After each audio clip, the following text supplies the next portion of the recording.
Call the meeting to order. It's a public work. And clerk, please roll call Hushain Zagami, here.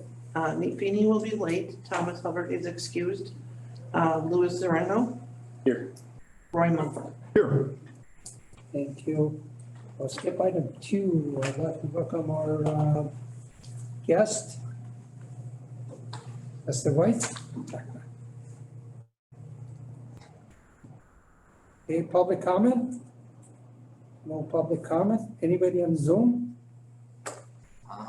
Myself and then Tanya Westfall with Clark Dietz is also on Zoom.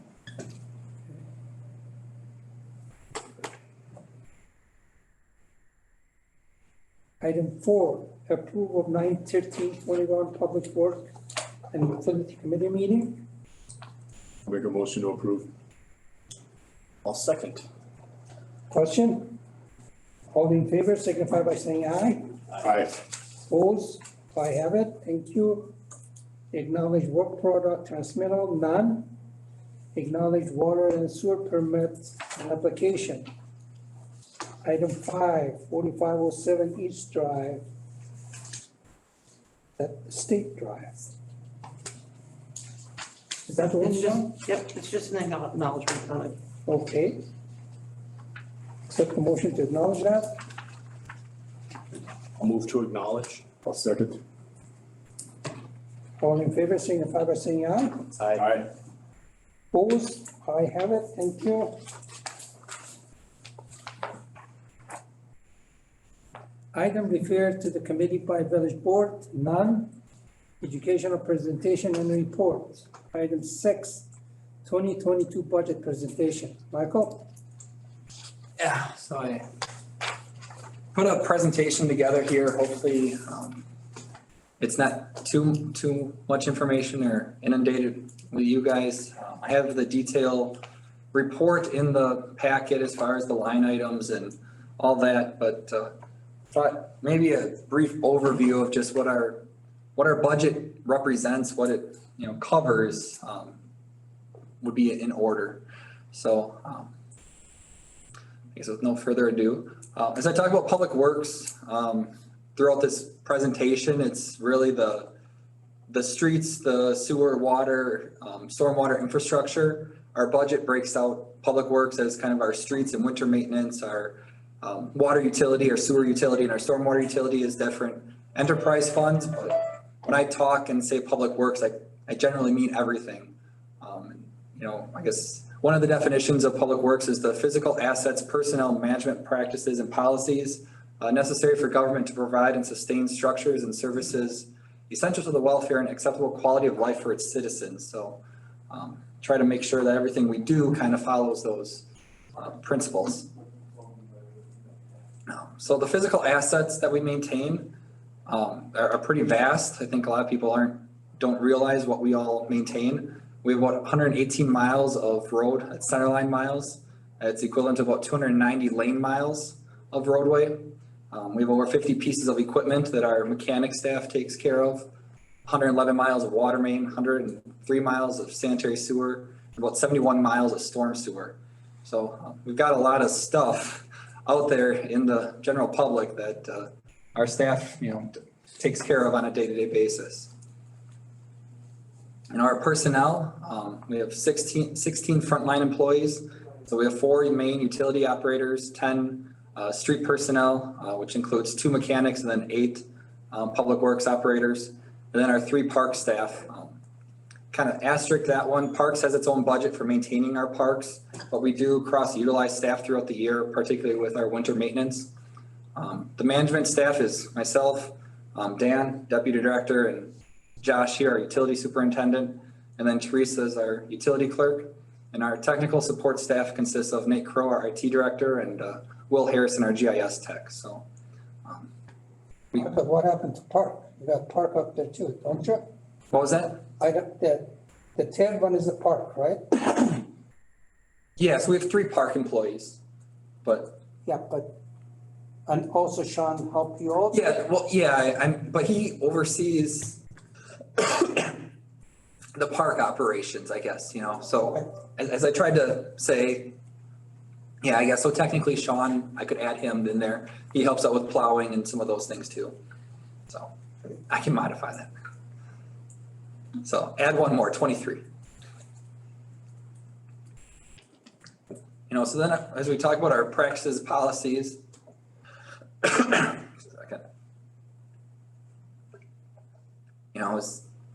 A lot of this kind of comes back to Keith and I, or Keith, probably about 5-6 years ago, as we start looking at some of our strategic planning stuff and what is the vision for the village moving forward.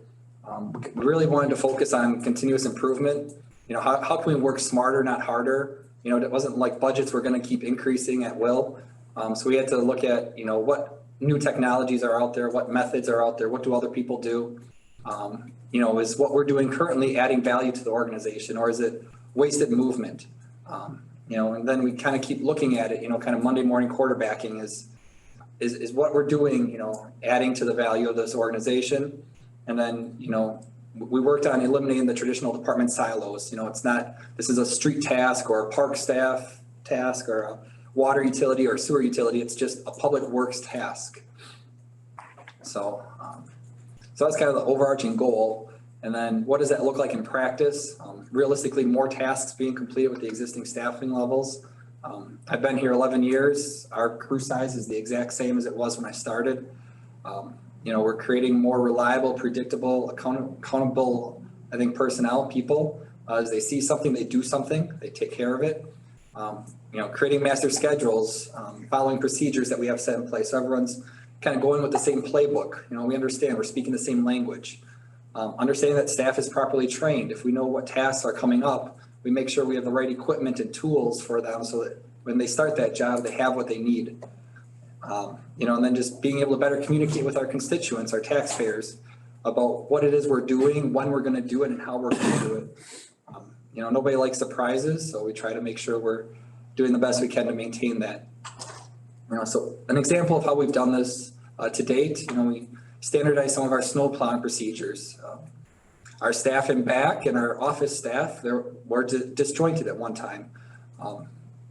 They kind of did their thing and staff inside did ours.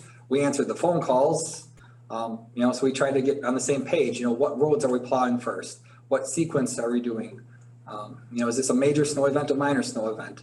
So just making sure that they understood that by them communicating with us, with everybody communicating and being on the same page, we can help streamline answers, we can reduce resident phone calls, and we can reduce going back and redoing something because we're all on the same page. Our leaf pickup process is another one. We tell you we're going to be in your neighborhood around this date. We're pretty good at, now meeting that requirement as long as the equipment's not breaking down. But even when that happens, we've been able to keep up fairly decently. And our equipment, optimizing the use of our current equipment. We, again, had 2 end loaders, front plow, no wing plow. We added a wing plow in 2014 in the Sandy Meadow subdivision. We used to receive very frequent complaints in that neighborhood. After we added the wing to the end loader that went through there, we essentially, eliminated all complaints from that subdivision. Last year when we replaced another end loader, we equipped it with a wing plow. We didn't have as much snow last year, but again, we had subdivisions where historically we took a lot of complaints and we really didn't hear anything last year. So I think we're getting to that point where we're making things work. So now let's start getting into the budget a little more. As I said, the public works budget on paper really consists of our street maintenance, our winter maintenance, traffic control, our hard material handling, and our street lighting. Just a touch on the traffic control, we maintain all the signalized intersections in the village, except for the ones on Business 51 and the 2 on Camp Phillips at the on-off ramps. So Schofield Ave, Camp Phillips, that's us. Ross, Camp Phillips, that's us. Anything else on Schofield Ave is village maintained. And then our hard material handling, when we have capital projects, we reclaim sand, the asphalt that gets taken off the street, topsoil that's stripped off. We maintain that out at Ryan Street, so when the next project comes, we can reutilize that. A lot of the sand that's being placed out in the Crestwood project this year is sand that came off of the Weston School project last year. So instead of giving that to a contractor to go sell for a profit somewhere, we're able to reuse it in our next project. So, you know, as we look at our budget this year, it's just a little over $2.1 million. It's an increase of about 40,000 compared to last year. 25,000 of that increase is an increase in surface maintenance. However, we also have a $25,000 increase in our transportation aids that'll make up for that. So realistically, it's a pretty minor increase. There'll be a theme going throughout here. There's really nothing new or flashy about what our budget is, except for kind of a small increase over what we have this year. So no staff, no other major items this year. But as I talk about street maintenance, our big philosophy is being proactive versus reactive. We don't want to wait for roads to blow up and then have to go fix them. We want to be able to take a road that still looks good and keep it looking good. So this is a policy that we've kind of been talking about for many years, is just keeping our good roads good. You know, if you can't wait for it to get all the way deteriorated, you know, let it fail. You know, it's probably every 20 years you're looking at replacing your street system.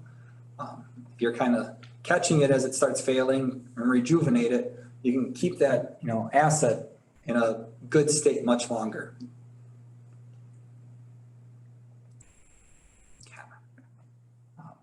I'll skip over that one. We rate our roads on a 1 to 10 scale, 10 being a brand new road, 1 being a failed road. So we want to try to keep them in that 7 to 10 range as long as possible. Once you start getting beyond that 7, then the maintenance treatments become a lot more expensive. So the picture you had, that was 1, right? If you go back a couple of slides. Yep. This one. Yeah, so this would be a 1 essentially. It's the asphalt's blown apart. We have sand base peeking through. Yeah, so really the only fix to that is to dig it out and repave it. So it could be only that stretch and then not the whole road. Generally, if you have that, it's continuing. It's the same. Yeah, I mean, if you look at it, the rest is all alligatored and, you know, it's all patch material going down the road, so. Yep. Okay. Thank you. And we can note trustee Feeney is here at 4:42. I'd just like to point out that it should not take 15 minutes to drive 1.5 miles. That's a different conversation. Okay. So again, we try to be proactive in maintenance. It allows for better planning and service delivery. You know, we can have that reliable service. We're able to better prioritize the streets and update our plan, and, you know, helps us to make sure we're keeping our good roads good. You know, we're not ending up spending a lot of money fixing patchwork streets. Instead, we can make sure we're taking care of full subdivisions. Quick question, Director Wodolski. Yes. What is a rough guesstimate of ballpark? What would be the amount of money needed to get every single road up to a level of 6 or 7 on the good road scale? I don't think I can answer that off the top of my head, Okay, but I can definitely look at that and get back to you. all right, thank you. So I'm just going to touch on the capital part of planning for a second. A reliable capital plan allows us to help determine the proper maintenance efforts required. If we know a street is going to be repaired in 2-3 years, we know we don't need to stick a lot of money into fixing it, you know, keep it passable, but we don't need to completely overhaul it. So kind of the idea of planned obsolescence and knowing that if we don't touch this road, it's okay because it's going to be redone in a few years. You know, the worst thing you want to do is spend a lot of money fixing a road just to dig it up a few years later. You know, as we talk about the cost of maintenance, these are kind of the 4 main things we use for maintaining our asphalt streets. We have rejuvenators, which we particularly use the GSB 88. It's kind of an emulsifier. It helps kind of restore the asphalt content of asphalt streets. So as they start graying out, you put the rejuvenator on, it gets the asphalt back in there and keeps the pavement flexible to reduce cracking. Chip seal is used once you start getting aggregate loss. So if you start looking at a pavement and you see, a hole that's maybe the size of a quarter, a nickel, and some of the rock has started popping out, that's when a chip seal is adequate. The road is still in fairly good shape. It's starting to lose some of its structure. An overlay is then when you start having rutting, maybe inverted crown or excessive cracking that you're trying to correct and get back. And then repaving is when you really get to that point of no return, where an overlay isn't going to work because it's just, the base has failed or the drainage is poor and it's just not going to stay. So I got the cost per square yard from this past year up there. So for the cost of repaving a road, you can rejuvenate it 15 times. So again, that's really those roads that are kind of in that 7 to 10 category. Chip seal is, about a 6 to 7. An overlay is a 4 to 5 road, as long as the drainage and base is still adequate. And then beyond that is a reconstruct. I guess just the note, costs change over time, and the budget should too. In 2009, a chip seal was about $1.20. This past year it was $1.90. So that's a 61% increase. If we look at a typical road, what we were able to spend, say, 12 years ago to get almost 5 miles of road treated, nowadays would only get us 3 miles of road. So just, you can try to sustain it, but catching up is tough. So for our plan this year, we are looking at getting a little over 7 miles treated. That's about 6% of our streets. So about 4 miles of that is the rejuvenator, the GSB 88. About 1.25 miles is chip seal, and 1.8 miles is overlays. The one interesting note as I look at this was the 4 miles of the GSB is actually all on streets that have been overlaid over the past 4 to 5 years. So it's pavement that we overlaid, and now we're rejuvenating to try to keep that going again. So once you overlay a road, you kind of get a new asphalt mat to work with and keep in good condition. So does that mean that we're catching up a little bit? Well, we're trying to balance that with the capital plan that we have. We know, again, since we know that those roads are getting redone, we can kind of defer some of that more maintenance. And the goal is over time to, spend a lot more of that money on those good roads so we keep them in that good shape and reduce the reliability on the more expensive maintenance treatments.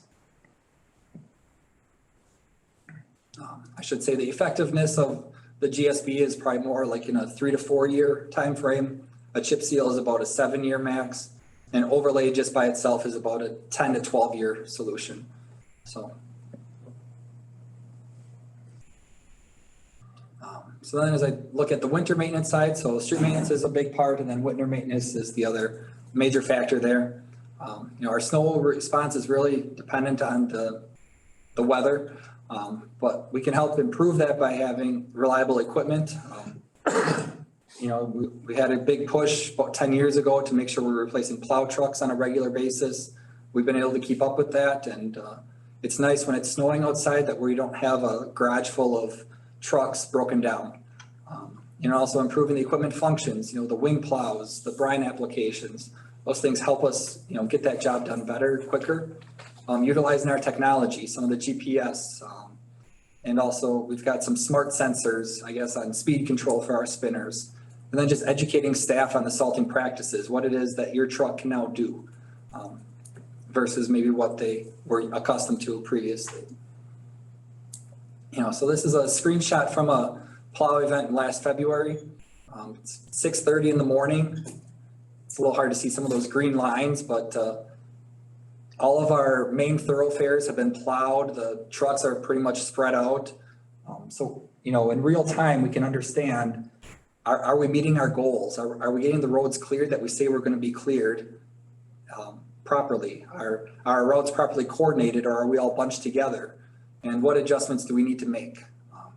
This is kind of a fun tool, or a good tool to look at. It's like watching film after a game. You go back and say, okay, did we have everybody where they needed to be? Did we coordinate, starting times? Did we get people in the right spot? as we switch things up, as we get new people in new positions, they might be in a route that they're not familiar with. And as many times as you want to draw on a map, sometimes just playing a few minutes of this and watching the dots move, they can be like, oh, okay, I should have gone down this road and gotten that cleared first. And so it's a good way to communicate with each other too out there as far as where they're at. You know, they can't see each other while they're driving, but we can kind of see the dots of where they're at. So that's the public works budget. Utility, water utility. Yep. Did they rate you for your haul after the snowfall? Do we rate them? The county rate it or the state rate it or somebody do it? We don't rate ourselves, I guess, but we keep track of complaints, if we have an event where we hear a lot. I guess we don't have a formal scorecard or rating system. But to keep track of it yourself, if you draw it, you can see how good it is or what improvement you can make to it. Sure. Yeah, can look at that. Okay, so water utility, again, about $2.7 million budget. Looking at about $135,000 increase compared to last year. If you look at the three main increases, it's really, well rehabs, increasing that budget item a little bit. And then our depreciation expense and our interest expense going up really due to some of our new projects. As we add new infrastructure, they have a bigger increase on our depreciation expense. So those four items are $140,000. So that's essentially the increases, those three items. So it's not staff, it's not really anything else. It's just the cost of doing business to a certain extent. And as we look at our water utility, again, our proactive maintenance and planning, so we're working on trying to do a better job planning our well rehabilitations, not having a surprise well downtime. Our frequent valve exercising, making sure that when we do need to shut off water, it's only that block we need to shut off, not all of a sudden, oh, this one's broke, this one's broke, this one's broke, and now we've got a whole subdivision out of water. In our flushing program, a hydrant operation, and then looking at our master plan study that we have, what are the future growth needs of the village? What are our wells? What are our treatment needs? So kind of understanding what that all is and working towards that common goal. So again, as we take that master plan, we see, new wells, new treatment facilities, looping projects. Those are all things that will help us, again, plan for the future. What do we need to do from an operations standpoint to make sure we can adequately maintain those facilities?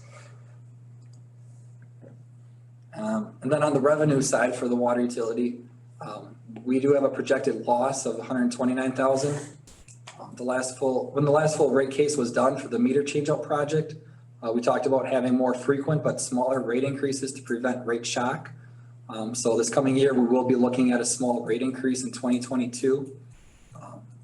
Last January, we implemented step 2 of that water meter rate increase. So we have to wait a full reporting year before we can implement another rate increase. So after we submit our PSC report this year, we can then look at what they call a simplified rate case for the water utility. You said you lost, what, 129,000? That's the projected loss. So again, it's a budget, so it's a best guess. It's an educated guess on where revenues and expenses are going to come in.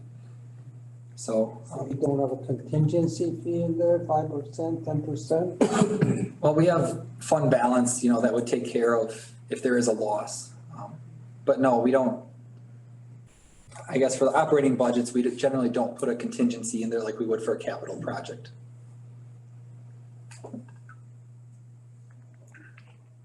Is the, you said that the budget wasn't going to change based on personnel. Do we have sufficient personnel for the water utility? Well, I guess that goes into the, as we look in the future, as we start adding treatment plants and other things like that, it might not be, So again, that's kind of that workload analysis as far as, are we getting done what needs to be done? The valve exercising was something, the DNR has been pushing. On the sewer side, we've got some similar things, and stormwater side, we're definitely gonna see some items coming up here. So I guess as far as what we can do, we'll keep utilizing our technology as best as we can and other tools to help improve our productivity. But I guess eventually there's only so many man hours, and you have to look at other options too. So you have small rate increase in 2022. What is this small rate? So we'll have to look at that. The PSC doesn't let you, probably like a 2-3%, something like that.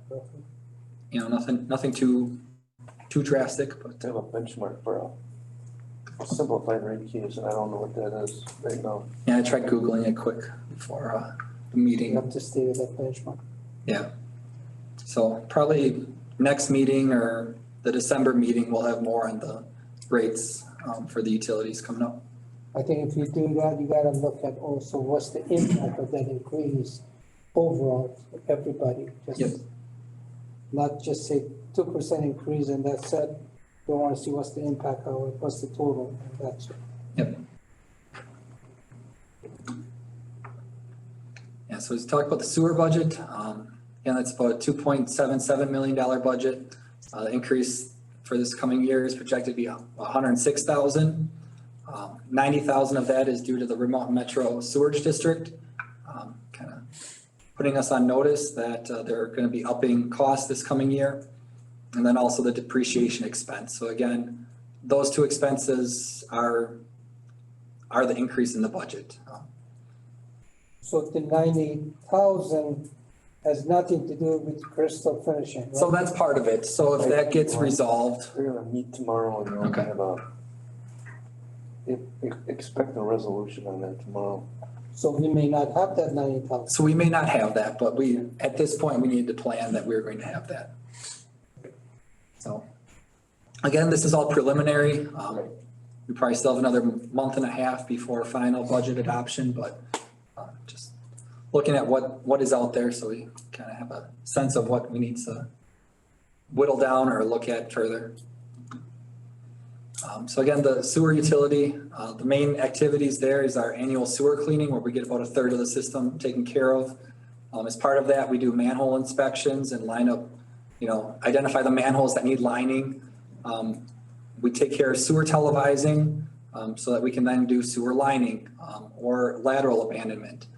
Last year, we ended up abandoning, I think it was 8 or 10 sewer laterals. Several of them were just constantly being fed, groundwater, springs, whatever it was. So we were able to identify those from the televising, abandon the laterals and cap them. So we have, just less clear water going into the system, which we get billed for then from the treatment facilities. Our weekly lift station checks, pump maintenance, just again, understanding our facilities, checking them on a regular basis and identifying where, infiltration may be occurring in the system is really a key part of the maintenance there of the sewer utility. And again, we've got 103 miles, 13 lift stations and 2,000 manholes out there. So the lift station replacements have really been prioritized over the recent years. Last year we had the Harlan Street lift station. This year we had the Tanya Tricia, and next year we'll be looking at rehabilitations at Ryan Street with some of the pumps and the layouts over there. Again, the revenues for the sewer utility, right now we're looking at an expected loss of about 300,000. There was an expected loss of 126,000 this year. We're estimating to be in the positive at about 80,000. So we're hopeful that, maybe it's continuing. A big part of that is this current year, Riverbend Metro said our costs should be expected around 860,000. We're projecting to only be about 760,000. So hopefully that holds true. And if that other increase doesn't come next year, that, we might be in better shape than what we think right now. Yeah. Then the stormwater utility, so that's about a $650,000 utility. Essentially, it's a 0% increase this year. This budget covers street sweeping, inlet repairs, ditching, culvert, and storm sewer replacement repairs. Right now, we have an ongoing study with Strand Associates looking at the Wisconsin River Tmdl. So that's gonna have an impact on us moving forward. Especially with some of the frequency with street cleaning, inlet cleaning, our basin inspection, culverts, outfalls, those types of facilities that are stormwater treatment devices. So you have losses on the sewer and the water. Correct. How are you gonna make it up again? Well, looking at small rate increases would be the way to do that. Well, sewer, you don't increase that. I mean, how you do that sewer? How do you increase the rate for sewer? Yeah, you charge separate for sewer, right? Yeah. Okay. So for the Wisconsin River TMDL, it was just finished. So again, we're updating our stormwater plan. Previous to the phosphorus requirements, it was a total suspended solids requirement, which the DNR was at 20%. The village was at 60%. So we were 3 times better than we needed to be. So we were sitting pretty good with the TSS. However, with the phosphorus reduction, we're at 58% and 58.2, and the DNR standard is 68.6. So we have about 10% more to get out of our system, filter. So we'll be looking at some more, I guess essentially stormwater projects to remove more additional phosphorus from more water. So stormwater utility itself is showing a projected net income of about $30,000 this coming year. However, we are going to be, once we implement the requirements of the TMDL, our inlet cleaning, our street sweeping, our basin cleaning, all of that's going to need to be done a lot more frequently throughout the year. So as part of the agreement with Strand, they're also hired to look at our stormwater utility rates and see what changes may need to be done moving forward so that we're in compliance or are able to do what we need to do. So I guess kind of circling back, just the overall preliminary expenditures for the budgets are shown here, but the bottom number kind of wowed me today as I put that together. Is it's a little over just under $8.3 million is just our operating budgets for our utilities and our public works. So it's a lot more than I thought. Intuitively kind of, it's a big number, but it's exclusive of our capital budget. And I guess one thing I wanted to mention is, the cross utilization of our staff, so for a snow event, we've got 15 pieces of equipment. That's utilizing our 10 street employees, our 3 park employees, and generally 2 utility employees. So pretty much our full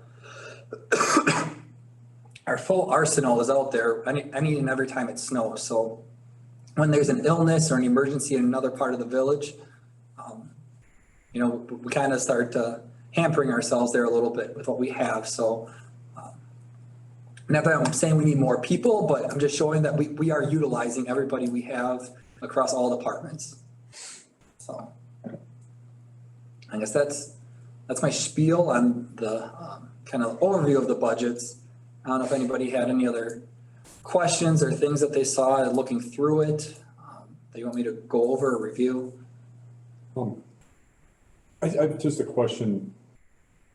In business, often you use comparisons, revenue per employee or things like that to kind of measure yourself against others in your industry. Do you guys do anything like cost per person or so as it compares to surrounding communities or that type of thing? I haven't updated it this year, but historically we've looked at our cost per mile of street per person, like population wise, or just mile of street. We've got 100 miles of street. We spend so much money on them. So we're spending, say $2 a mile or something like that. And every other community might be spending $4 a mile or $1 a mile, but Historically, when we've looked at that, we've been on the bottom rung, as far as dollars per mile spent. And utility wise, it's somewhat similar where, I think I don't know how to put it. I can look at getting that data again for the next meeting, but So It's the Public Service Commission does do some benchmarks with utilities of different sizes and different. Well, and then I guess the thing to caution about that though, is that everybody's different. Some people have surface water treatment, some people just have distribution systems and also customers. Some people are, have their own source supply groundwater, deep wells, there's so many variables that I think you gotta kind of understand what you're looking at, what you're comparing to. So just a kind of a caveat or a word of caution on some of that stuff. It's not, excuse me. I think the population has a great impact on that cost. Sometimes, let's say you have a water treatment, and that's an extra cost comparing with the community that doesn't have a water treatment. And then you take those costs, you divide it by the people, and the community has, say, 5,000, that's a significant increase in their costs. With the population 15,000, no water treatment plant, make a lot different right there. So to me, that's not the good indication of the cost. We have to see what we're offering and what is our expense. Based on that, we can say, yeah, these are the service we offer, and that's the cost. That's it. I'm sorry, I'm just. No, you're fine. I just bring it up because I have a sense of looking at the budget, you can look at line items and but from a, big overall picture, I sat back and said, do I really have a sense of, you can measure, one way you look at property tax rates, right? You compare Right. amongst areas and you say, well, gives you at least a sense maybe, and I wasn't clear on how do you measure? Or what do you look at over the top to say, no, I mean, we've got, again, our street ratings, our cost per mile, even our utility rates, and we're generally on the low end of what we charge for, our utilities, so. And my other thought is for taxpayers, for example, and if we are on the lower end, shouldn't you pat yourself on the back and promote that, or consider that? Yeah, I know that was always a dilemma. Do we want to be on the low end, Like, do you want to say we are the, Well, and maybe maybe there's a reason not to, yeah. Yeah. You're saying everybody be preaching, we are at the lower end, we are at the lower end. Maybe we are not providing the service we should provide to them. This is my complaint. I complain to Keith all the time. We're selling the water to our people. Is it quality water? That's the There's question. the iron in there, there's the manganese in there. That has an impact on our pocket. Every one of us who use that water. So, and my wife used this example, said, if I go to Target, buy something from them, I come home, I don't like it, I'll give it back to them. You people sell us the water, I can't give it back to you. Even I don't use it, I have to pay a minimum charge for it. So considering all this, I think it is our job to provide the quality water to our people. Yes, our costs gonna go higher, but you know what? This is our pocket, we pay it. You can pay it as a using the water, or you can paying it to treat the water. So it's a difficult, no matter how you read it. Completely agree. Thank you. No, I agree, quality water is absolutely essential. And I've lived in areas that didn't have such. I used to live in Waukesha, The rates are gonna triple not too long from now, probably. Oh, yeah, eventually that exemption is gonna run out and then they're gonna get hammered. They're working on getting the Lake Michigan diversion completed. I think it's gonna be, yeah, but, How many miles the pump it? it's coming from Milwaukee. They got storage that they're building, they got all kinds of, large mains.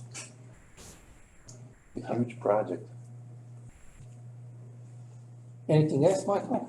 Not unless you guys have any questions, but No? Any question?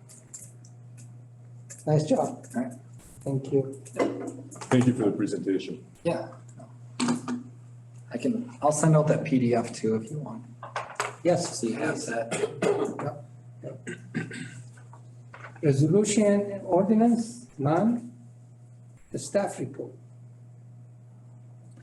CIP update? Yeah, so, my voice is starting to go, but, try to hang in there.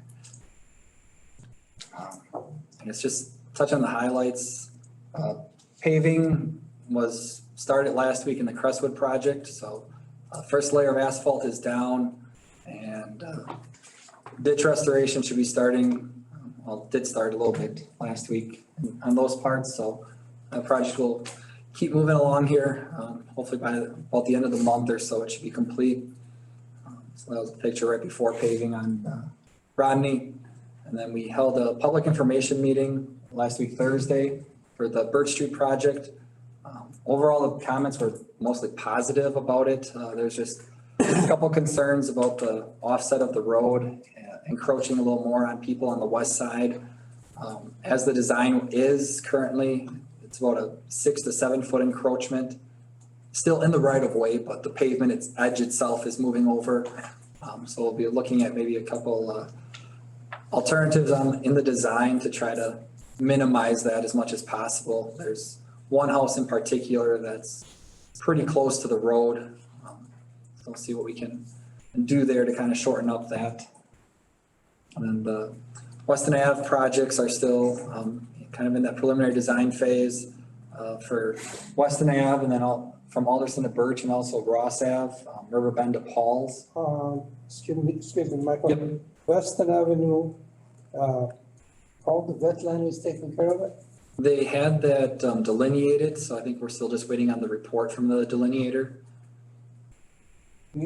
I just don't want to get in the same issue with the Yep. wetland. Change the design, change the design, change the design. We don't want to do that. No, and really the part of the wetland that we have to go through down by Business Park South, Right. the roadway footprint itself, the only thing we're adding is that multi-use path. So usually if it's just that small, especially for transportation purposes, the DNR is usually a little more agreeable than if you say you want to clear 20 acres and put in a retail development. So, I guess that was the point of having that done quick, as early as possible, so we can start having those conversations with the DNR to see what they would allow us to do. Well, if you remember when we started this project. Yep. I expressed my concern. I said we should take care of a wetland. Yep. Before we get too deep in the design. Mhm. Because then we're gonna redesign and redesign. Yep. We should take care of it as soon as possible. We don't have to have a complete design, 100% design completed to do that. So- No, once we have the 30% plans done, we'll be taking that to the DNR before we Okay, go finalize. all right. Where was it going? Yeah, so then the Alderson to Birch project and the other Ross Avenue, Riverbend to Paul's. We'll be looking to apply for the local road improvement program grants at the end of this month through the Wisconsin Department of Transportation. So we just have a slight CIP amendment, just so those projects are properly identified in there. As having the projects in a 5-year capital improvement plan is a requirement of the grant applications. If you drive past the municipal center today, some of the precast panels are starting to be set. So I think between today and Friday, it's going to be looking a whole lot different going past that corridor. This is just an aerial last week showing kind of the boundary footprint of the footings. So today this wall the precast panels start going up. And they'll be working on enclosing kind of this southwest corner of the site. Actually, he has the two wall up for the hallway. Okay, both walls up. Yes, Okay. yes. And the cap at the end already is cap already. Sure. Okay. Again, Cedar Creek Interceptor, my tech's getting us those easement documents. Should have them this week.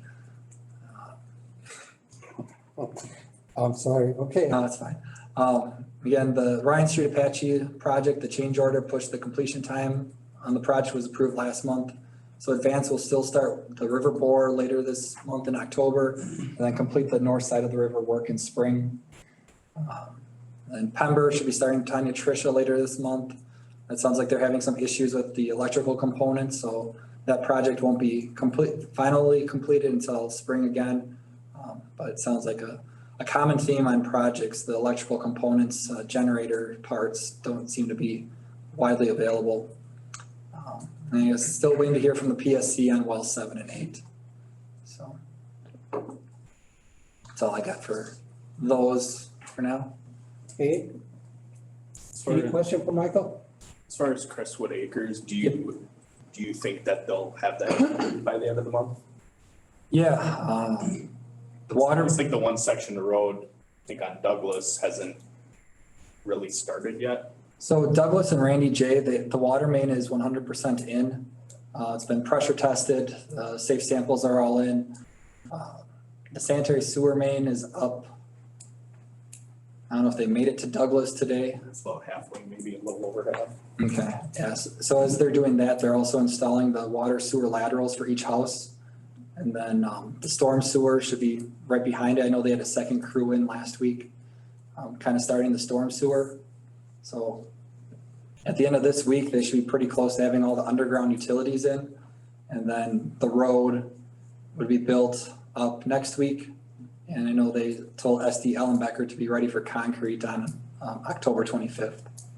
So Do they return the mailboxes at the end of the project? Or? yeah, so realistically, they could probably start returning the mailboxes on Rodney and Kirk. Since they've already restored the ditches. So yeah, before the project is done, they'll put the mailboxes back where they're supposed to be.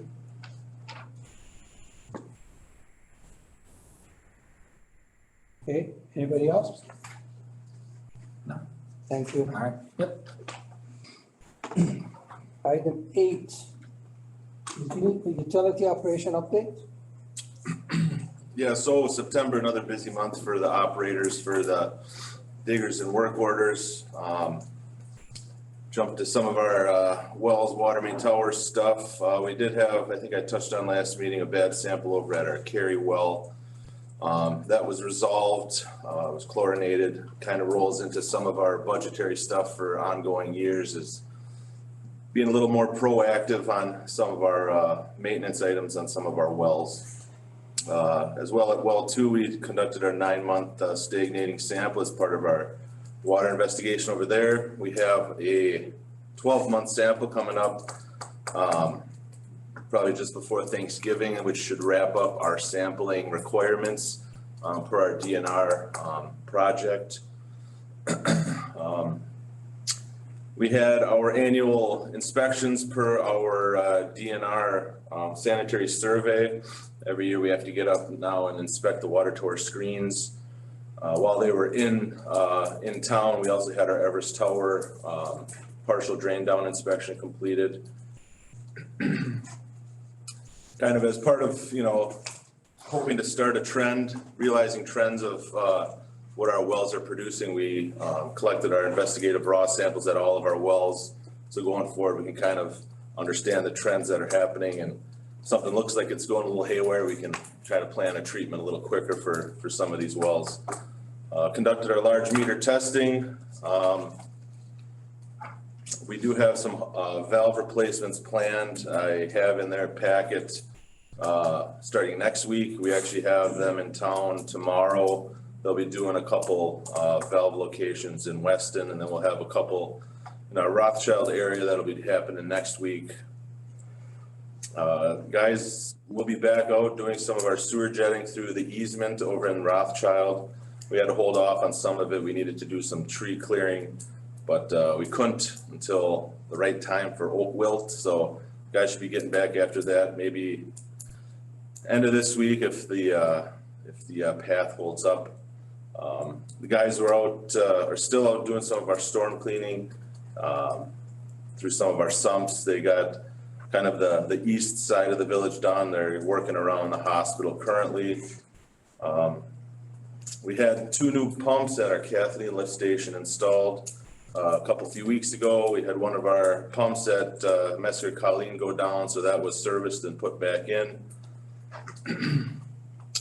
Some of the areas that we want to identify for sewer lining over our annexed area, just kind of south of Highway 29 and west of Alderson, up in Rothschild, we had televised. We have a little bit of televising yet, I believe, so that we can kind of identify a plan for, apparently what the guy said, it's not very good.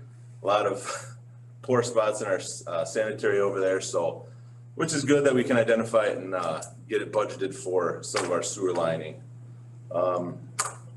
Some miscellaneous activities, still keeping up with all our DNR entry for our data. With the winter months coming up, we'll probably get back to some of our light change out in some of our facilities and hopefully wrapping up our treatment plant painting. Other than that, we got a couple RFPs yet to go out. And we'll have some manhole rehabs that was awarded to VisiSure. That won't be happening until springtime. And we do have a sewer lining project that Clark Dietz has been working on with Camp Phillips. Depending on what we find with our annexed area televising, we may change course, but yet to be determined. Michael kind of touched on most of our contract work. And then the last few pages just kind of has our pumping numbers, so that'll do it. Any question for Josh?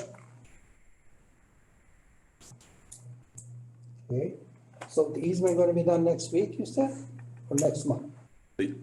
Cedar Creek easement are you talking to? Right. It's one easement, I know. Yeah, maybe. We'll have the documents, I'm working with the landowners. Yeah. Before the meeting, as Josh mentioned, one of them changed hands in this process, so it's kind of some re-education with that Yeah. landowner as far as what we have going on back there, so. Well, we can send them a letter and ask them, tell them what are your options to purchase it and give us the easement, or you have the easement already, or condemn it, that's it. I hope we don't have to go that route, because as I said, it take a long time and it just is not good process. I mean, it's a process, but it's not good for anybody. Yeah.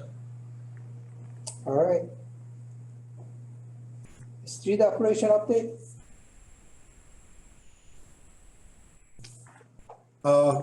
Westview Boulevard is completed and done, that part of it. I'll just go through this since you have it in front of you. Keeping up with all the sweeping, patching, that kind of stuff.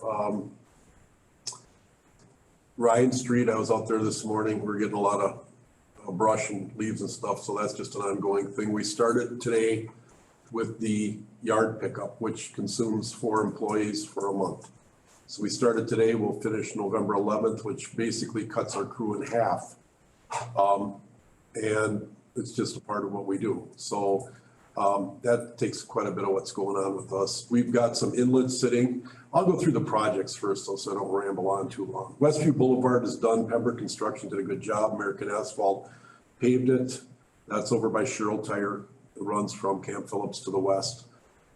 So, excuse me, what did they do? They changed the basin there, or, It was a concrete road that was built in 2 or 3 different projects.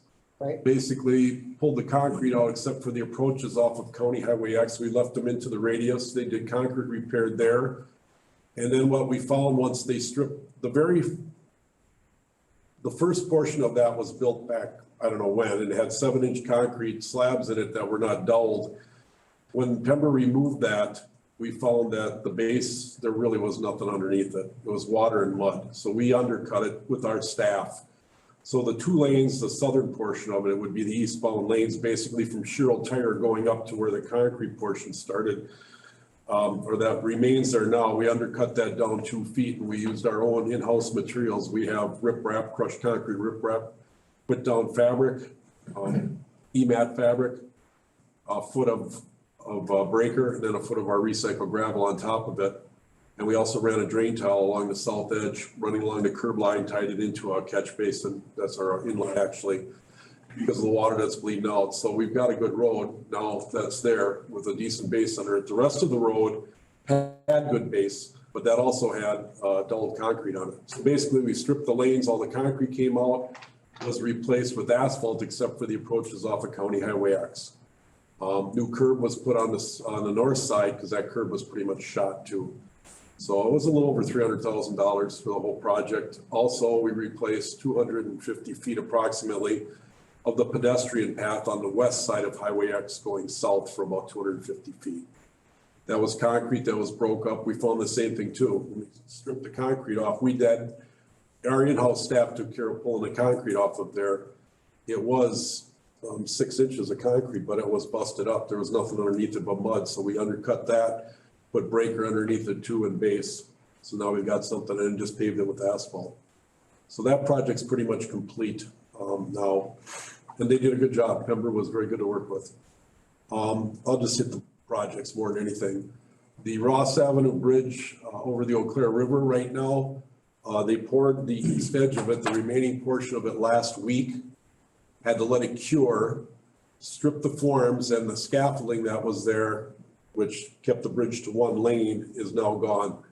That was a special scaffolding that came out of Minneapolis so they could reach under the bridge. Basically what they ended up doing on that bridge, like I talked last time, when you sound the bridge, the patches got bigger, okay, than what we originally, you can't tell until you start opening it up once you got that. That's all done. The east end of the bridge, the full length of the bridge, they ended up chopping it off basically, put in anodes in there to help with the electrical conductivity that's in the bridge. It's supposed to help minimize the amount of corrosion on the rebar down the line by putting sacrificial anodes in. It's the same thing that you'd use on a steel fuel tank underground. They will do that to try and that bridge has black bar and it is not epoxy coated bar. It was built in '79. So Tom Hardinger is the Wisconsin DOT bridge supervisor for the North Central region. I've known Tom for over 25 years. We met out there and looked at it. And I think I might have touched on this last time. We're sticking some money into this bridge, but it hopefully is going to get us another 15 years out of it before it'll get to the point where it'll have to be redecked. But from here on out, what's going to happen, well, I'll go back to where I started. So the east edge was poured. That was cured, done. It's got the anodes in it. Right now, they've turned the signal lights off. We're going to let traffic run both ways on that bridge deck until we get decent weather. This week, they're talking rain. They're going to come back and epoxy coat, put a double lift of epoxy with the granules over the patches that were done. The one good thing about it's going to cost us more money now, but what happened with this bridge deck is instead of using what's called quickset cement to patch it, we ended up using a 7-bag Portland cement patches on there, which hold up better. I used a lot when I worked at the highway department. I patched on bridges out on the 4-lane. The quickset cement, it sets up fast. You can open it up to traffic, but you're using a 3/8 aggregate. It does not hold up as well as Portland cement. So the only thing Tom explained to me, and he's got a world of knowledge on this with bridges, the patches that were patched out there with Portland cement, and this, no matter what material you used, eventually, because the electrical conductivity in the deck, you will start to see other areas start to fail. And Tom's advice to me was, just keep an eye on it now, sound it probably every spring. If you start finding some small spalls, take care of them, which is something we can do in-house, you know? And the goal is to just keep up with this and try and milk this bridge out for as long as we can, you know? And eventually it'll have to get redecked. And when I was talking with him, he said that it's possible to redeck it in half so we could still keep it open. It would be back to signal lights again. But that's kind of where we're sitting right now. So hopefully we get some decent weather coming up. It shouldn't take them too long to put the epoxy overlay on those patches and done. And then we'll be sitting good for this year, and we're just gonna keep an eye on it and sound it every year and stay with it. So, that takes care of the bridge. We're gonna go to Barbicon Avenue now. This has been a project that started way back in the beginning of August, and it's getting strung out a little bit, but the binder, they milled the whole thing up. It's got binder on it all. Revi Design is in there doing the restoration work, which means there was curb replaced. There was over 5,000 feet of curb replaced on that because the curb was shot. They're doing the restoration work right now behind the curb, topsoiling, and there's some areas of islands that have, paver brick behind the curb. They've got to put that in yet. Then American Asphalt's gonna come in as soon as they're done and put the top mat on, and then that project should be complete. So it's been a battle, but the businesses have been good about everything. We've been keeping traffic in and out of there. People can get around, so it's looking pretty good. Quick question. Is it gonna be two-way traffic on one side for quite a while yet? The only reason I ask is I take that road a lot to go get my mail, and I've noticed a lot of people get confused and they're going on the wrong side of the road and ending up in a closed portion, and then they're making U-turns trying to come back. And I talked to American Asphalt today, and I talked to Revi earlier today because they were working further to the east on the road. And they're gonna work from Camp Phillips going to the east. And I asked them if they can get that piece done. And I talked to Harrison later on this afternoon from American Asphalt. They're gonna get Retiflash in. And then what we're gonna do is have one-way traffic on each side like it normally would be, and let Revi work the rest of the road to the east, at least past the businesses, take it up to Chain Garden, get that focus on getting that done.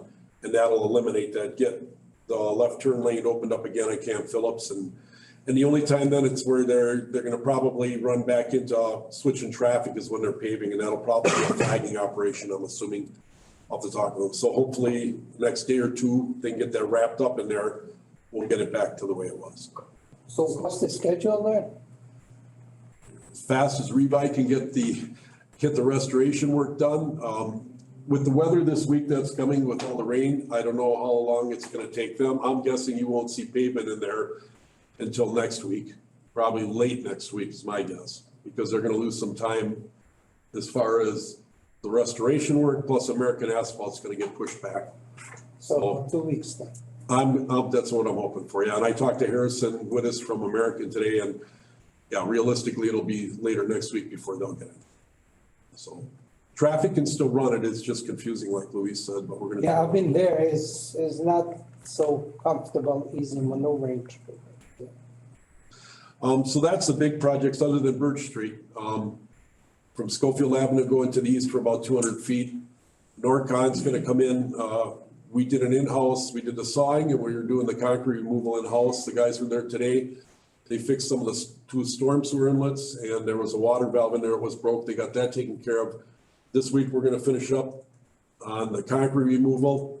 Norcon, I talked to John today, he's talking probably Wednesday, they're gonna come in and get the concrete repairs done.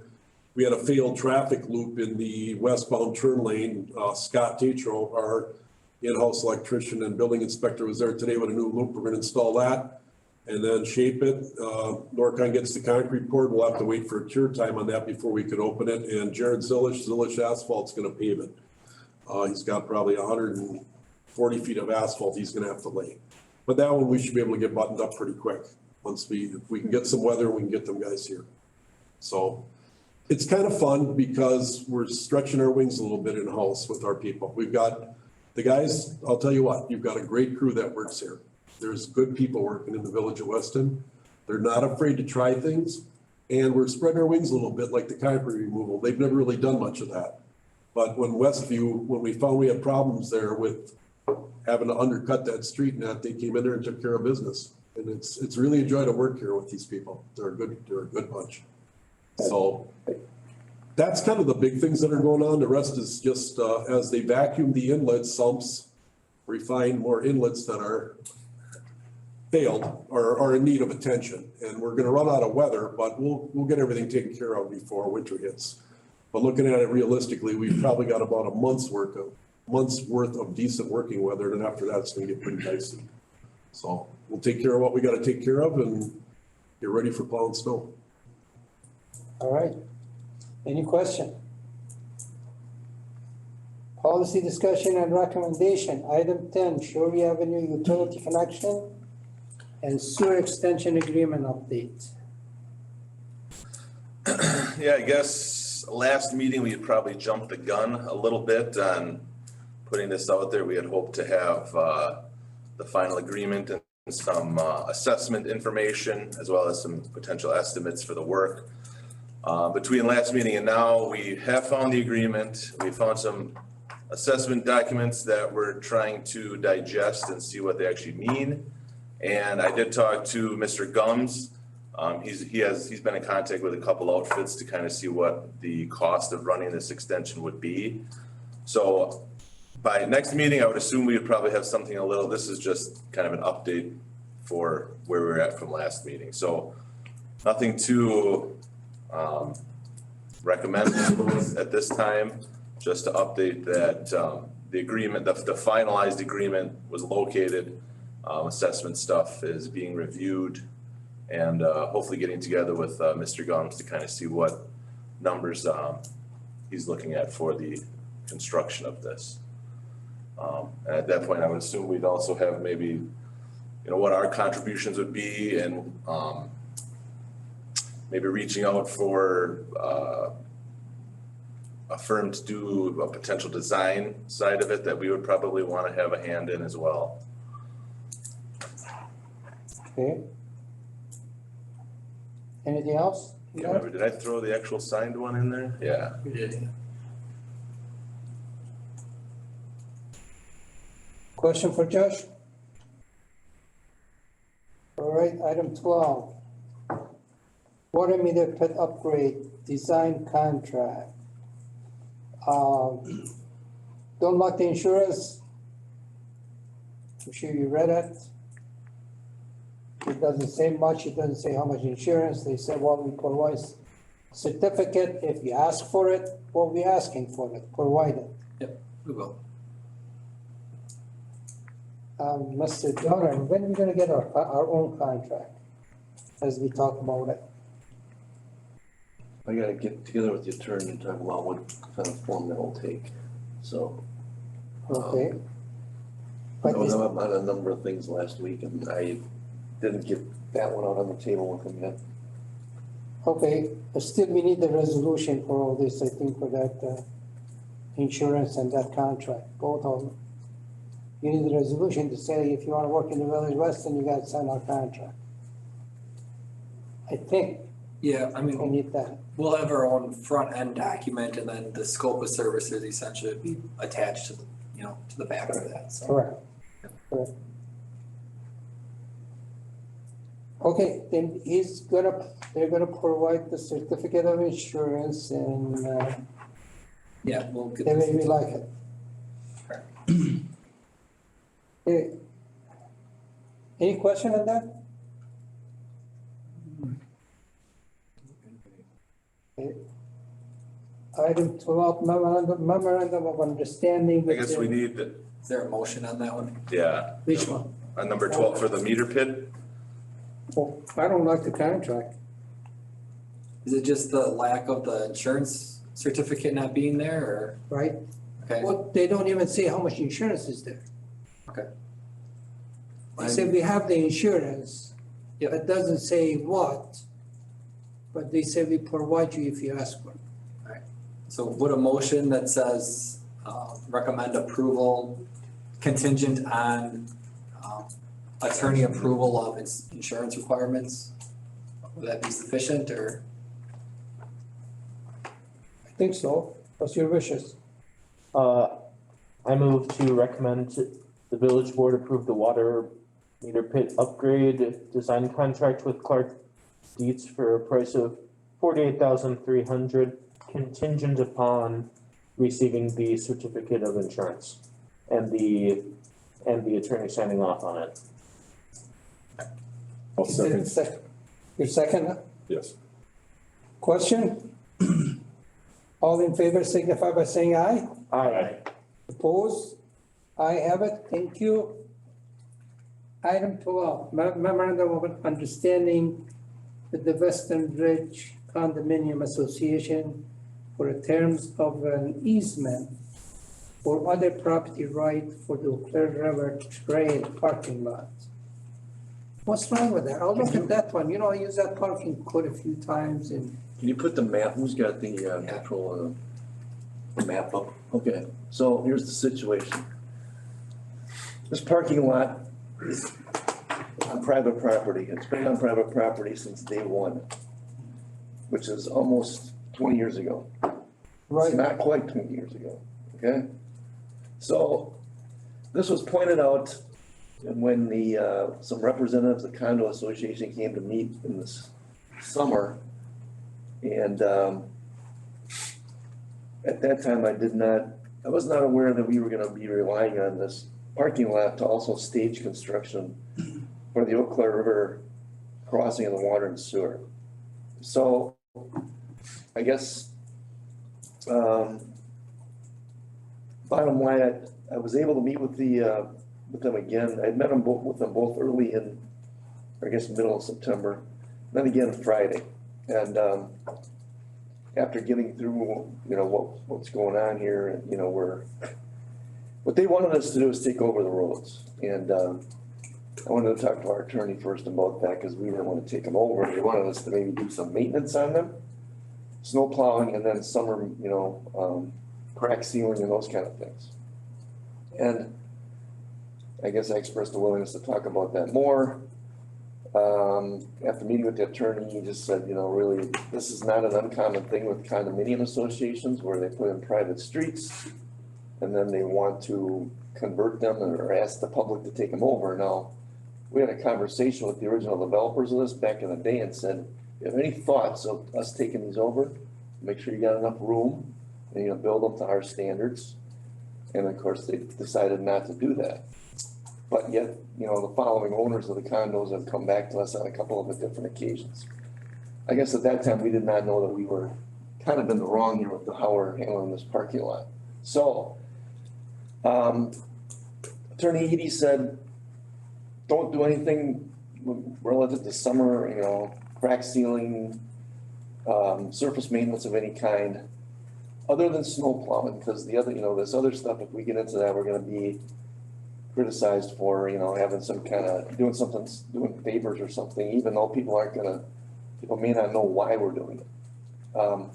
We have done snow plowing in other situations where we had an easement. One was, and the one that comes to mind is with the Boy Scout Center, or the Scout Center, when we had the well prospect on the property, and we had agreed we were gonna take care of plowing their road. That's since gone away, because we're not looking at that site as a future well site anymore. Wells are on the other side of the street. Right. So, the representatives of the condo association were okay with us just doing snow plowing if we're agreeable to that. And I guess, in my mind, I think that's be a good compromise. We have to access, go to the next map on this thing.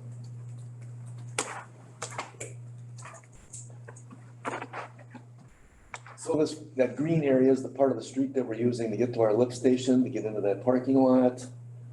You know, we've been occupying this for how many years? Almost 20 years now. So we're using part of their private street as it is. where is the storm? Where's the what? Storm? The storm pipe? They have a storm pipe, see that manhole, that kind of a round, Oh, okay. there's kind of a round, you can see a feature just to the right of that blue line up there in the Yeah. top right. Yep. I think that's a manhole for the storm sewer coming out of the development. Yeah, so there's a, And then we have an easement that goes north-south along the right-of-way line, and then it cuts across. We do have easements for the utilities on the property, but the rights of that easement don't extend to having a parking lot and plowing it and maintaining our lift station. It's kind of the legal analysis of it, if you will. Again, I don't know when you took the aerial photo, but that's the most vehicle I have seen parked on there. I would second that. I had never seen more than two. Exactly. That's the you're right. most, yeah. Yes, And I'm down that trail 3 times a week, easy. yeah, So if I'm understanding this right, the idea is we plow snow and we get to keep using that part of the road? Right. I mean, that doesn't sound like it's overly, or that there's a huge, issue with that. how much is? Or is it, What or would is it it cost the to issue of purchase? precedent? No, how much? Our is- assessors, whose question shall I answer For- first?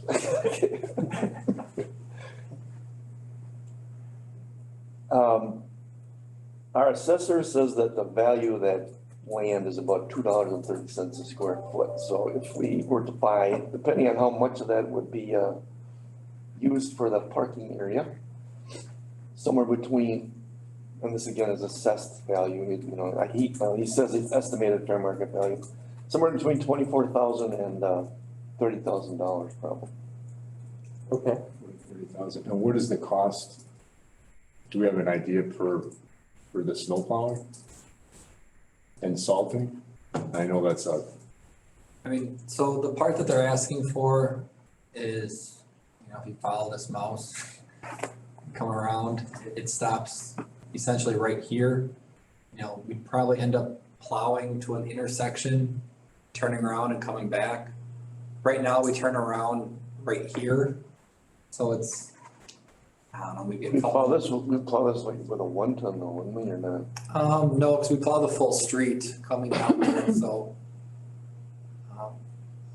You know, whether it's the grader or the, you know, one of our salt trucks that goes down there.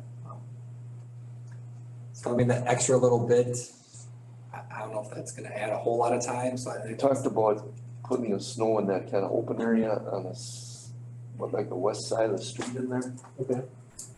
Right by the boundary of the condo, Up here, up in there, okay, so try and bank off in there, west of there. sure. So we could limit it to that potentially if that's what they are. About 300 feet? It's not very far, it's less than somehow It was there's like a tenth of tenth of a mile, what does that come out to be? 500 feet, Tenth of a mile or, yeah, 500 feet. yeah.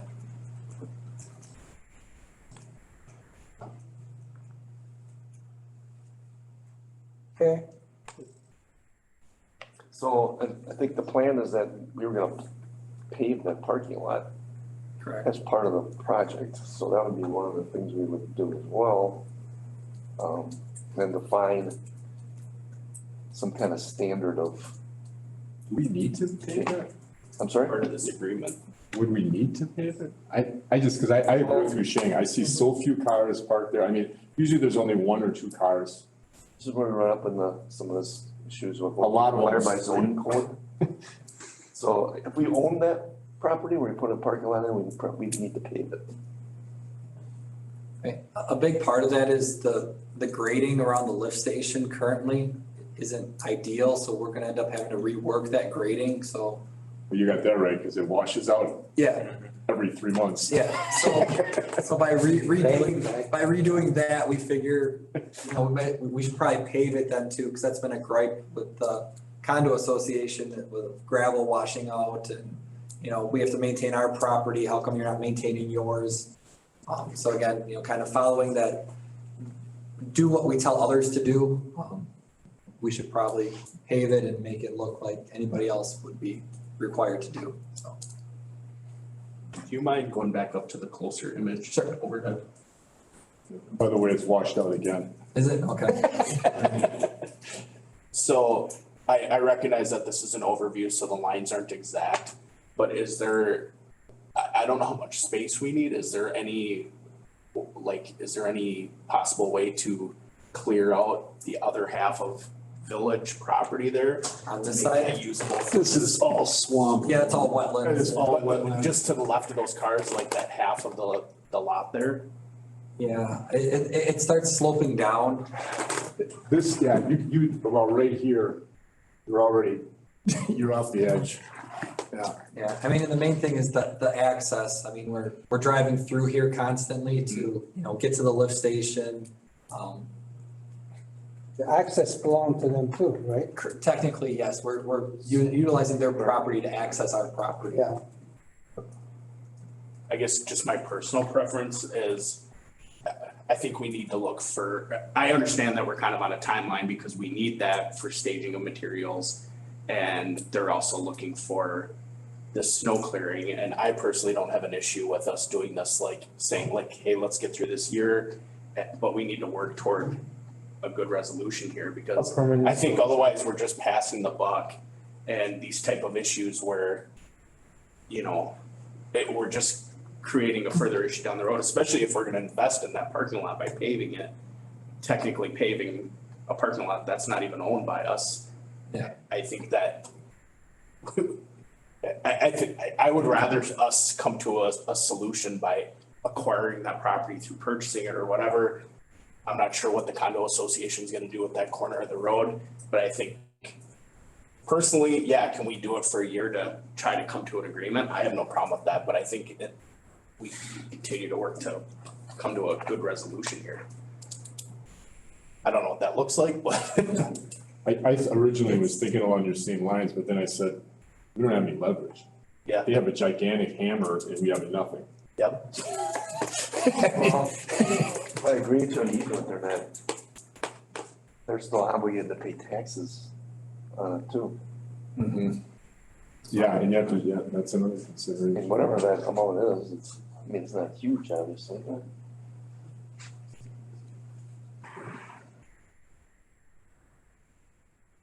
This about the acre or what? I don't even think it's that big. Well, between 10,000 and 12,500 square feet, depending on what configuration you have at the top there. Probably don't need that red You need the outline. red part, yeah. Well, I'd just be interested in seeing what or first off, if the condo association would be interested in selling, and second of all, for what price? And I'm assuming we would have to purchase this green Yeah, area as well. the green should get purchased as well, correct?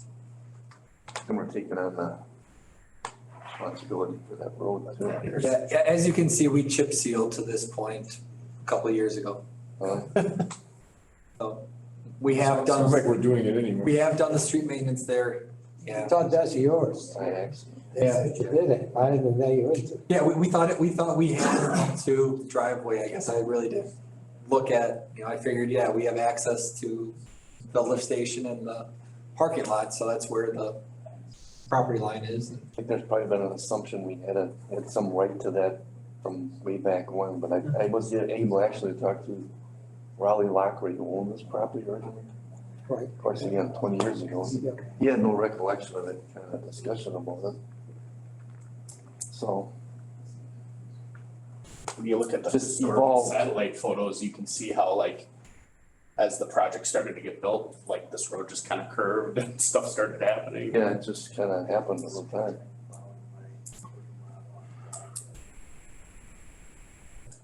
Okay, what's your wishes?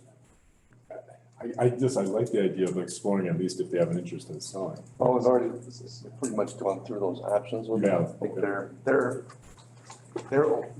they would like to do the easement. So I guess, again, because I know we don't have any leverage in this guy, I suppose we could go the route of, eminent domain then, and I don't know that we want, that's just gonna cause bad feelings probably. It does definitely, and it take a lot of time and expense because you need the attorney to work on it and they have an attorney to work on it. It's, Not only that, I don't think that, you know, that little bit of private land is a good enough justification for eminent domain. So I will move to recommend to the village board that the village board adopt the MOU with the principles outlined in the request for consideration. I'll second it. discussion. do we know how much it would cost to pave that parking lot?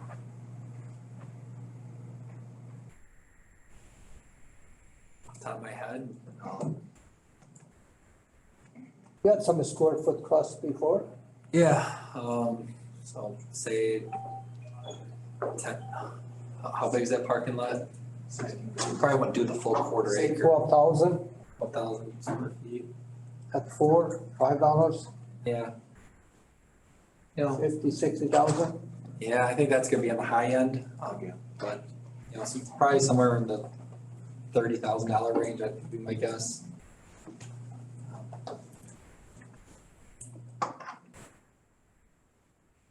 I'm concerned about investing a lot of money in land that doesn't belong to us and we're just passing the buck down the line. That's my concern, but. Well, if we get the easement, it like, we have all kind of a power over it. They can't take it back or whatever. I don't understand. Well, The easement would say this is what we're doing, this is what we're agreed to, so they can't in the future say you can't use this anymore. As long as we keep plowing the street, we get that access, As long as that lift station exists. as long as that lift station exists. I mean, effectively, we'll own the land, Effectively, we'll own the land. right? I mean, the village will own the land. Yes. Yeah. We can't. And instead of paying them money for it though, we're paying for it with our service of plowing, you know, that 1/10 of a mile of road.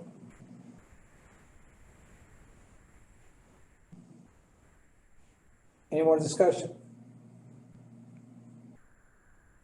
All in favor signify by saying aye. Aye. Opposed? No. All right. I have it. Thank you. Item 13, 2024 CIP amendment for Weston Avenue, Alderson to Birch Street, and Ross Avenue, Riverbend to Palms. Correct. LRIP grant eligibility. Yeah, so that's the local road improvement program. So this fall, we have both of these projects we've discussed submitting grants for, and one of the requirements is they have to be in a currently adopted capital improvement plan.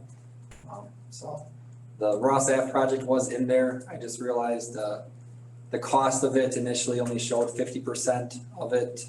So I just want to make those costs match up with what will be submitted with the grant application. And then Weston Avenue was in our TIF plan, but not in the CIP. So moving forward, we'll make sure our TIF projects are also in our CIP, so we don't have this issue, but I guess just looking for that amendment to add those two projects. So. I'll accept the motion on that.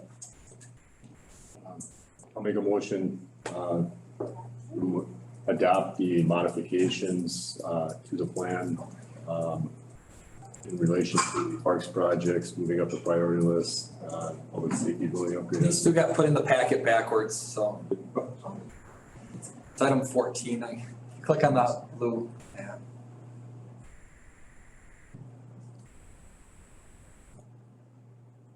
Still, the motion was correct, wasn't it?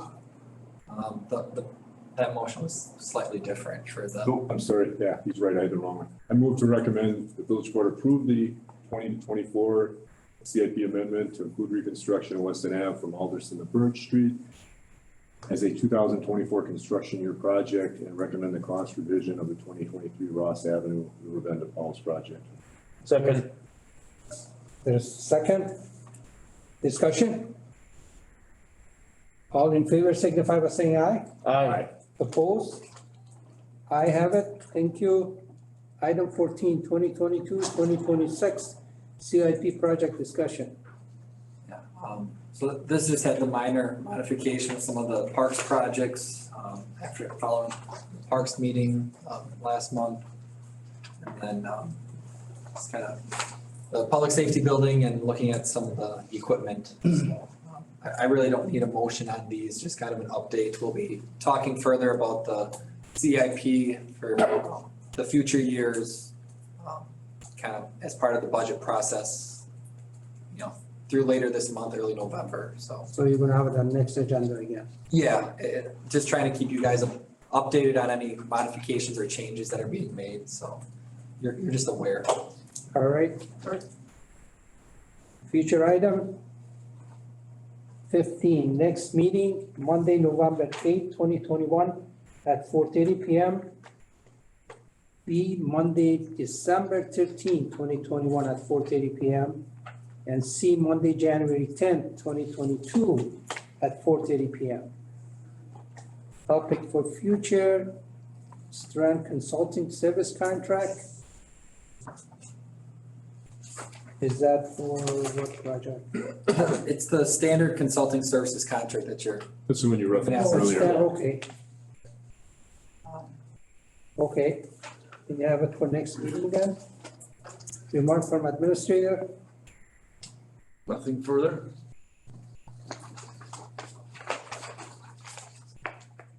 remark from staff?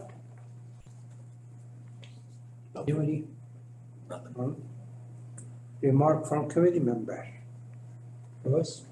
I just want to say again, thank you for the presentations. I thought all you did a very, very nice job. Nate? Nothing. Okay, I don't have any announcement, I'll accept the motion to adjourn. Move to adjourn? Second, All in favor signify by saying aye. aye. Opposed? I have it, thank you.